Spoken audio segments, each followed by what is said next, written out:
Hi, we continue in 2 Samuel 13 today with one of the most horrible scenes in the Bible. And one of the questions we're going to look at is, why is the writer giving us all this horrible detail about the situation, which we'll get to in just a minute. As you can see on the right side of the screen, we've been going over some of the questions involved in these two chapters. And if you haven't watched the introductory video to 2 Samuel 13 and 14, I really encourage you to do that, where we go over a whole series of these. We're really not going to focus too much on these today because our passage falls in between some of those questions, as we'll see. But I also brought attention to how our two chapters here, 13 and 14, fit so nicely with the Bathsheba story that went before, and you can see all those parallels there. This is posted, like all these documents, at radicalbible.net, so you can look at them on your own time. And also the parallels between our two chapters that you can see here, including the obvious structure at the beginning that a couple are speaking, with one of them being given words by a third person that is deceptive speech. And so we'll look at that more when we get to chapter 14.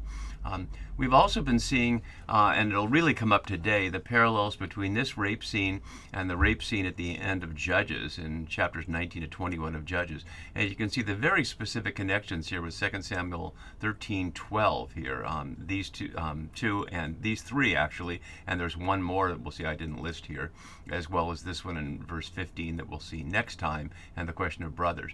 And one of the questions we've been looking at, as feminist scholars have noted, at the end of Judges, the last verse after this horrible rape scene that leads to the death of most of the men of the tribe of Benjamin, the tribe from which Saul will come sometime later in the story, earlier than where we are in our story, but later than Judges, obviously, is that it ends with, everyone did what was right in their own eyes. There was no king in Israel.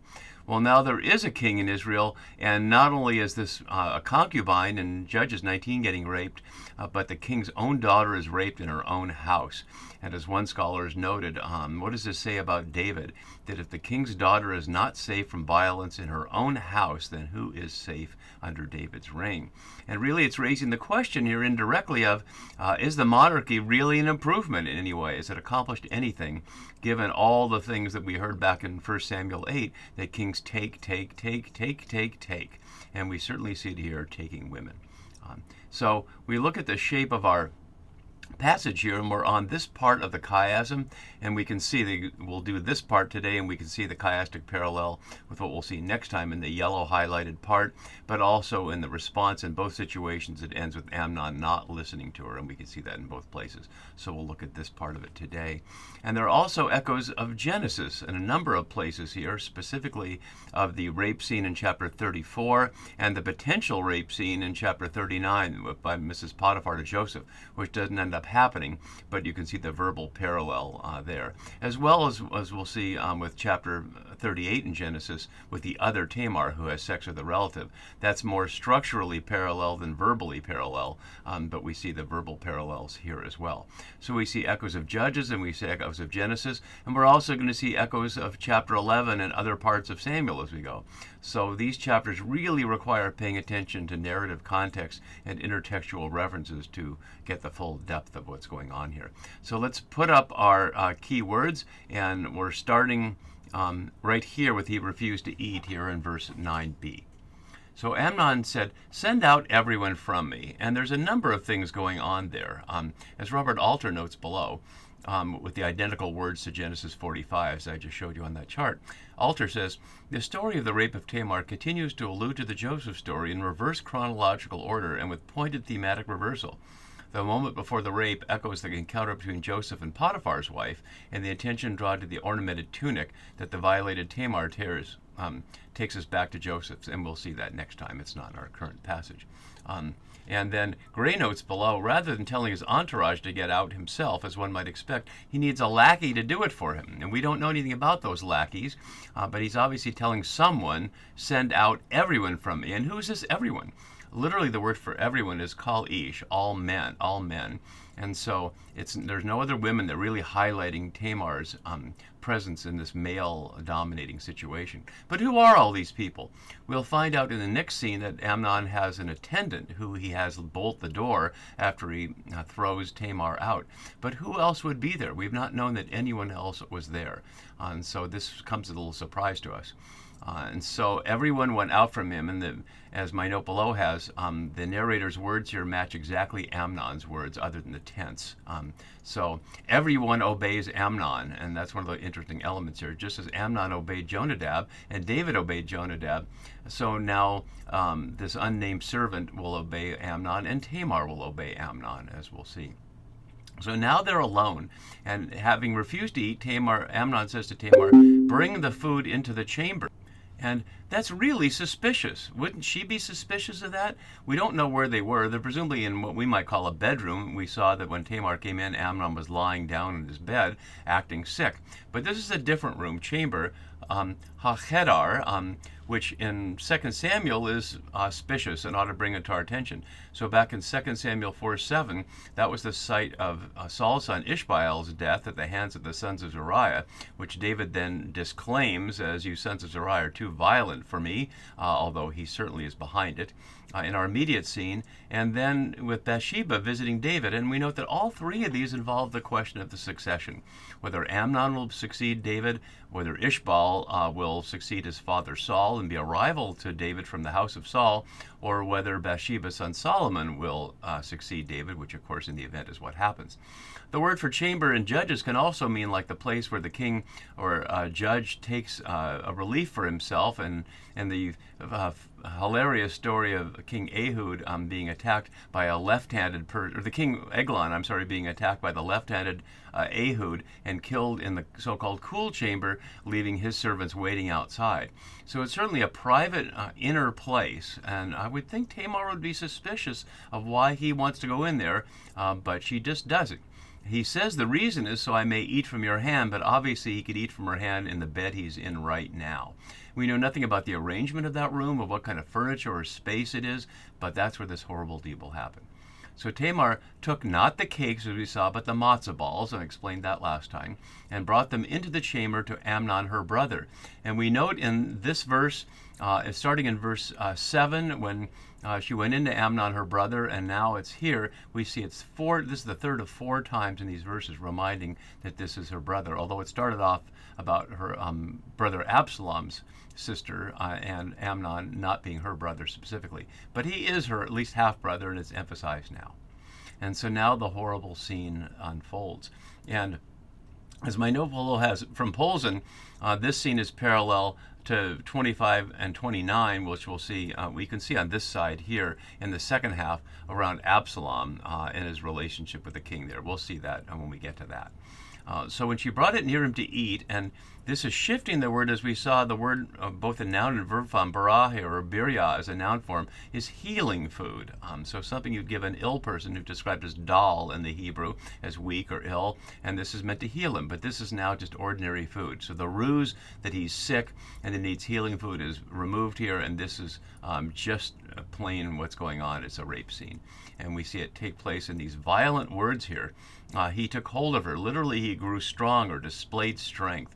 And that's why I picked the horrific cover picture of this to show the strength that's involved.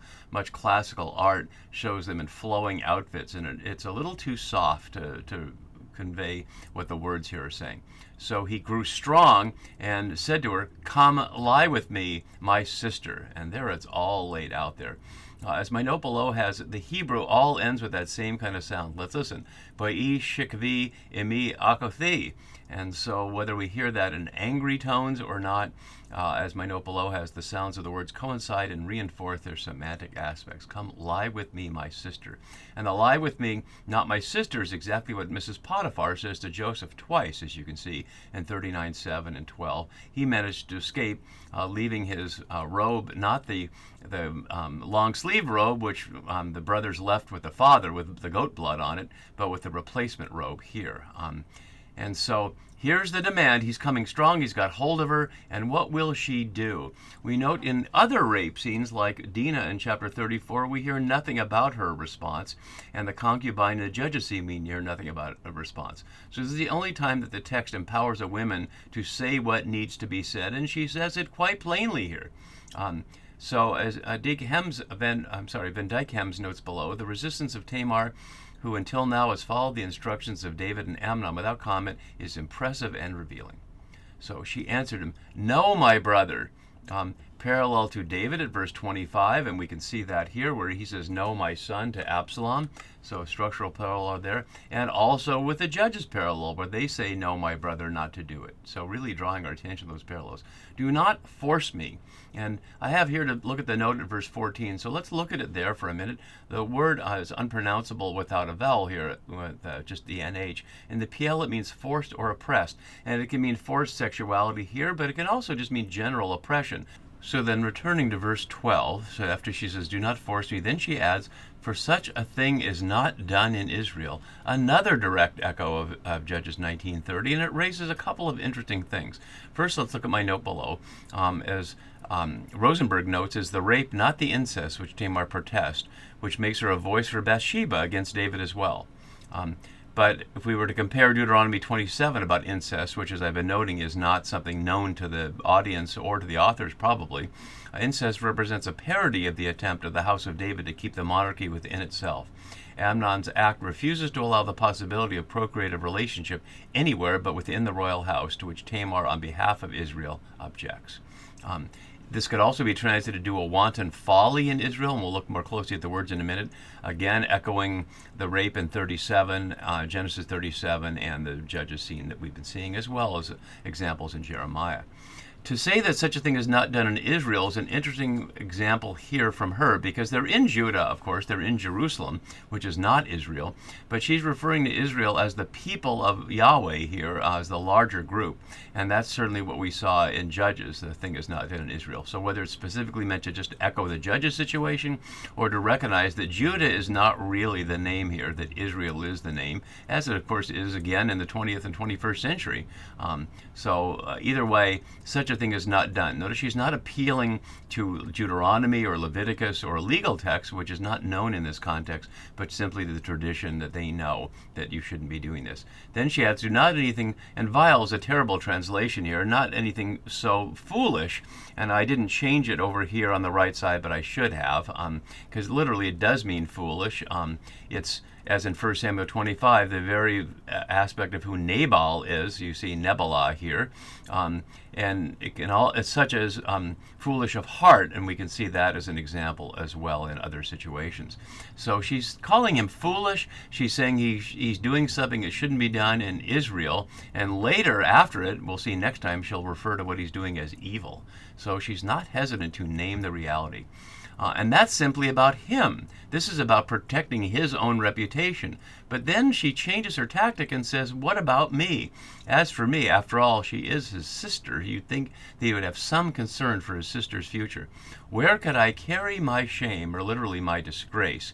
Because if she's raped, she's no longer available for a man anywhere, just as happened to Dinah in Genesis 34. So he not only would not want her, as we'll find out he doesn't want her, but he'll make her unavailable for anybody and basically destroy her life. So where could I carry my disgrace? And as for you, and notice he's concerned for him too, you would be known as one of the scoundrels, or literally the fools here, same context here. So she's repeating that, one of the fools in Israel. So she's trying to protect him and her from his own lust here. And she says, "Now therefore I beg you, speak to the king, for he will not withhold me from you." And isn't that interesting? Speak to the king, not to our father. As we've noted before throughout this, he is king, king, king. And we'll see it especially in the next scene with Absalom, when Absalom can't even think of his father, but just as king. Even though when Absalom is dead at the end of Absalom's rebellion, we'll hear David cry out in the public, "Oh, Absalom, my son, Absalom, my son, not my enemy." So she says, "Speak to the king, for he will not withhold you from me." And isn't that interesting? As my note below notes these passages that expressly forbid such a marriage. But again, those are assuming that the text knows those, and I'm assuming they don't.